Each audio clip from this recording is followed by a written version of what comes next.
Imaginez un instant, vous êtes au travail, satisfaite d'un projet que vous venez de terminer.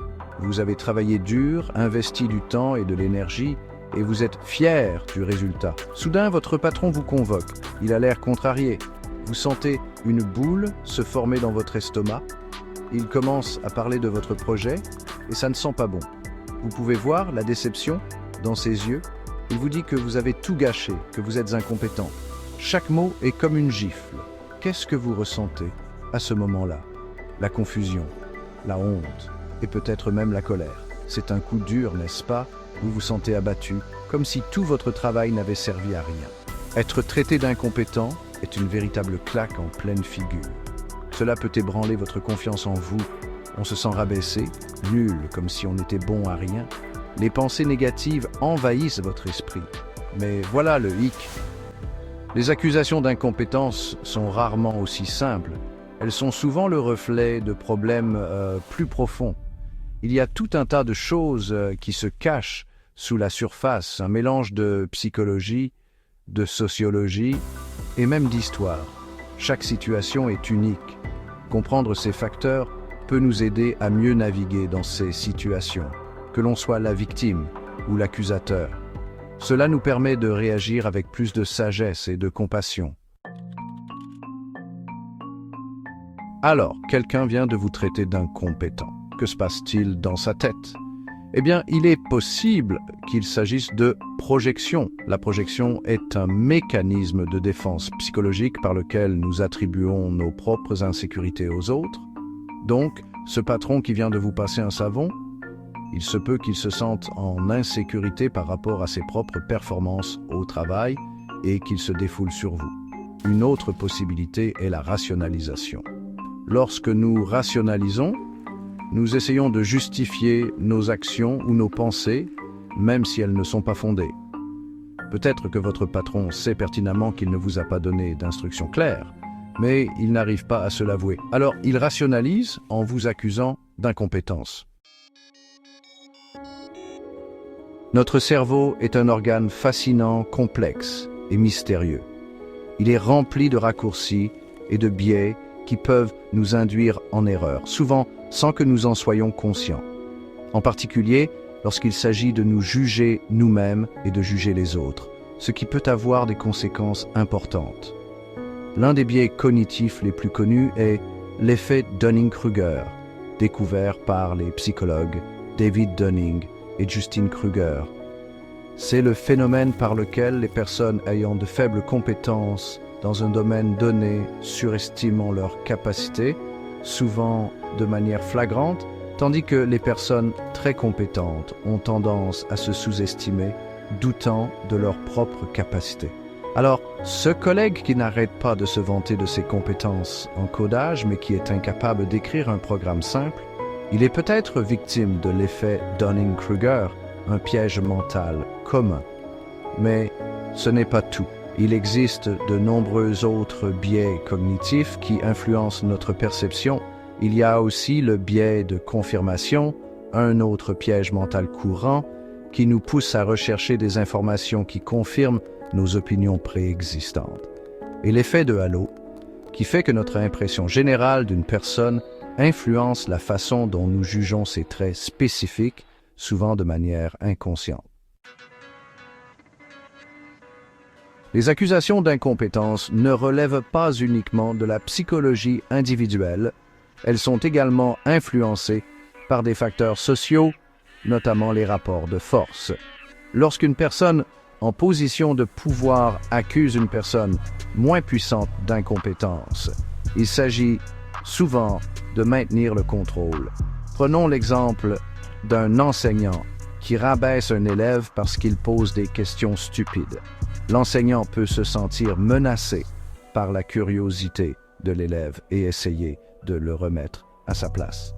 Les normes sociales jouent également un rôle. Chaque société a des attentes quant à ce qui constitue la compétence dans différents domaines.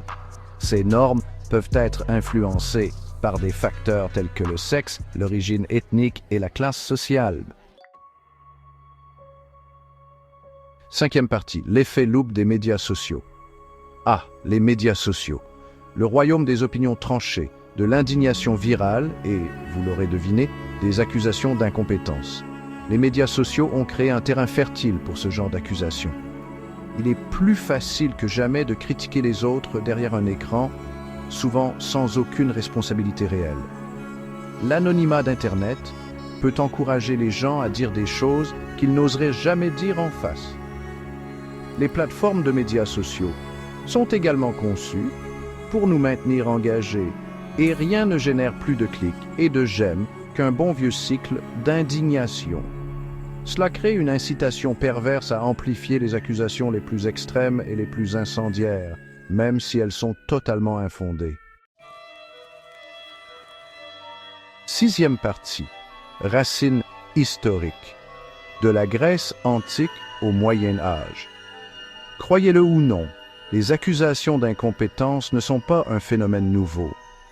Elles existent depuis des siècles, souvent utilisées comme un outil pour maintenir l'ordre social et le contrôle. Dans la Grèce antique, Socrate a été accusé de corrompre la jeunesse et de remettre en question les dieux. Il a finalement été condamné à mort. Au Moyen Âge, les femmes accusées de sorcellerie étaient souvent qualifiées d'incompétentes ou de dangereuses, simplement parce qu'elles ne se conformaient pas aux attentes de la société. Ces exemples historiques montrent comment les accusations d'incompétence peuvent être utilisées pour faire taire la dissidence, renforcer les structures de pouvoir existantes et punir ceux qui osent défier le statu quo. Huitième partie. L'importance de l'empathie et de la compréhension. Alors, que pouvons-nous faire face à tout cela? Comment pouvons-nous améliorer nos interactions quotidiennes? Comment naviguer dans un monde où les accusations d'incompétence sont si courantes? Il est essentiel de développer des compétences en communication. La réponse, comme pour la plupart des choses dans la vie, réside dans l'empathie et la compréhension. Ces qualités nous aident à créer des environnements de travail plus harmonieux. La prochaine fois que vous serez tenté de qualifier quelqu'un d'incompétent, prenez un moment pour réfléchir et envisager la situation dans son ensemble. Essayez de voir les choses de son point de vue. Que se passe-t-il dans sa vie que vous ignorez peut-être? Peut-être traverse-t-il une période difficile? Y a-t-il des facteurs systémiques en jeu qui contribuent à ces difficultés? Les problèmes peuvent souvent être plus complexes qu'ils ne paraissent. Et si vous êtes vous-même victime d'une accusation d'incompétence, essayez de ne pas le prendre personnellement. Rappelez-vous que tout le monde fait des erreurs. N'oubliez pas que la personne qui vous accuse projette peut-être ses propres insécurités ou ses propres biais. Essayez de rester calme et compréhensif. Efforcez-vous de communiquer votre point de vue de manière claire et respectueuse. Et n'ayez pas peur de fixer des limites si nécessaire. La communication ouverte et honnête est la clé. Neuvième partie, conclusion. Allez au-delà de l'incompétence. Les accusations d'incompétence sont un problème complexe qui trouve ses racines dans la psychologie, la sociologie et l'histoire. Elles peuvent être blessantes, destructrices et même dangereuses. Mais en comprenant les forces en jeu, nous pouvons commencer à remettre en question ces accusations et à créer un monde plus bienveillant et compréhensif. Soyons réalistes, nous faisons tous des erreurs. Nous avons tous des moments où nous ne sommes pas à la hauteur de notre plein potentiel. Cela ne fait pas de nous des incapables, cela fait de nous des êtres humains. Au lieu de nous rabaisser les uns les autres, efforçons-nous de nous élever mutuellement. Créons un monde où chacun se sent valorisé, respecté et capable d'atteindre son plein potentiel.